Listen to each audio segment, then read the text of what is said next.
देशाची आन बान आणि शान आहे.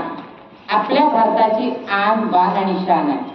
संविधान म्हणजे आपल्या भारतीयांचा सन्मान आहे. संविधान म्हणजे आपल्या भारतीयांचा अभिमान आहे. जो संविधान ज्याच्यामुळे आज आपण सगळेजण आहोत, ज्याच्यामुळे आज आपण सगळेजण हे जीवन सुखी, सुरक्षित, आरोग्यदायी जीवन जगून राहिलेलं आहोत. हे जीवन जे आपल्याला मिळालं, ते मिळालेलं जीवन योग्यरित्या जगण्यासाठी आपल्याला तसं वातावरण जर तयार करून दिलं असेल तर ते संविधानानं तयार करून दिलं. म्हणून म्हटलंय की संविधान म्हणजे आपल्या भारतीयांच्या स्वप्नांचा जाहीरनामा, आपल्या भारतीयांच्या आशांचा जाहीरनामा. संविधान म्हणजे देशाचा सर्वोच्च कायदा आहे, ज्याच्यामुळे आज आपण सुरक्षित आहोत, ज्याच्यामुळे आज आपल्याला आपल्या अधिकारांचा उपभोग घेता येतो. मित्रांनो, संविधान महत्वाचं का आहे, संविधान दिन आपण साजरा का करतोय, तुम्हाला समजल्यांना अभ्यासात संविधान आहे, पण कदाचित त्या संविधानाची माहिती पूर्णपणे नाही. तुम्हा चिमुकल्यांनाच नाही तर माझ्या मोठ्या विद्यार्थ्यांना सुद्धा त्याची माहिती नाही. ज्या संविधानामुळे आपलं अस्तित्व टिकून आहे, ज्या संविधानामुळे विकासाची वाटचाल होतो आहे, त्या संविधानामुळे, ज्या संविधानामुळे तुम्ही सुरक्षित आहात, त्या संविधानाबाबत आपण जर अनभिज्ञ असेल तर हे मोठं पुढचं. कारण या संविधानानं आपलं स्वातंत्र्य आजवर टिकवून ठेवलेलं आहे.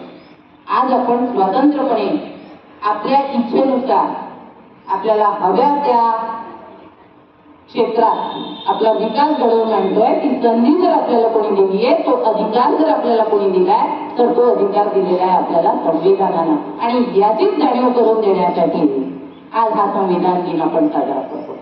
26 नोव्हेंबर हाच दिवस का निवडला, कारण भारतीय संविधान तयार करायसाठी जेव्हा ब्रिटिश भारतातून जात होते, तेव्हा आपण पहिले त्या ब्रिटिशांना भारतातून कायमचा आखून लावण्यासाठी एक मागणी केली होती, स्वयंनिर्णयाच्या अधिकाराची मागणी, की जेणेकरून आपण आपला निर्णय स्वतः घेऊ शकलो पाहिजे. आणि दुसरं महत्वाचं म्हणजे की आम्ही आमची स्वतःची राज्यघटना, आमच्या देशाचं संविधान, सर्वोच्च कायदा आम्ही आमचा स्वतः तयार करतो.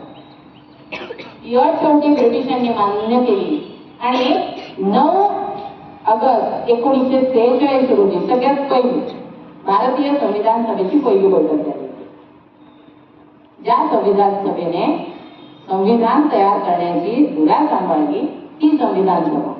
आणि या संविधान सभेनंतर यातच एक महत्वाची समिती होती जिने संविधान तयार करण्याची, संविधानाचा मसुदा तयार करण्याची खरी धुरा सांभाळली, ती म्हणजे मसुदा समिती. ज्याचे अध्यक्ष कोण होते, कोण सांगेल?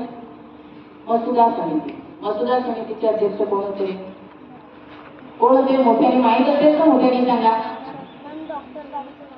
Very good. कोण होते?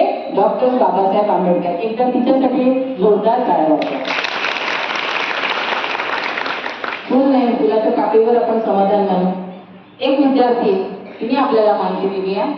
मसुदा समितीचे अध्यक्ष होते डॉक्टर बाबासाहेब आंबेडकर, ज्यांच्या हल्ल्यावर खरी धुरा होती संविधानाचा मसुदा डाटा तयार करणे.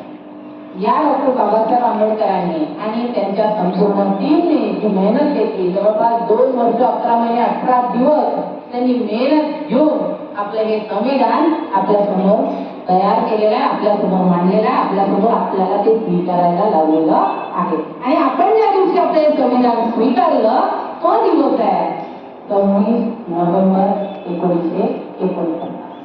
आणि म्हणून तोच दिवस 26 नोव्हेंबर हा दिवस आपण संविधान दिन म्हणून साजरा करतोय.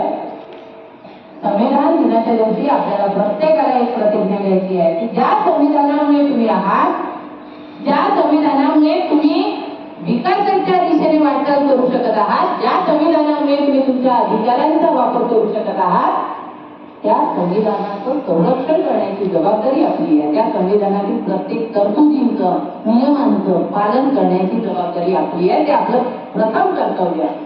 आणि आज या संविधानाच्या दिवशी मी तुम्हाला याच कर्तव्याची जाणीव करून देते आणि संविधानाबाबतचे माझे 2 शब्द संपवते. यानंतर आपल्या सगळ्यांना सालदानमध्ये मॅडम कमांड देतील, सालदानमध्ये उभं राहून ती दिदी तुमच्या समोर संविधानाचं वाचन करणार आहे. तिच्या पाठोपाठ तुम्हाला म्हणायचं आहे, ती जेव्हा थांबेल तेव्हा तुम्हाला आहे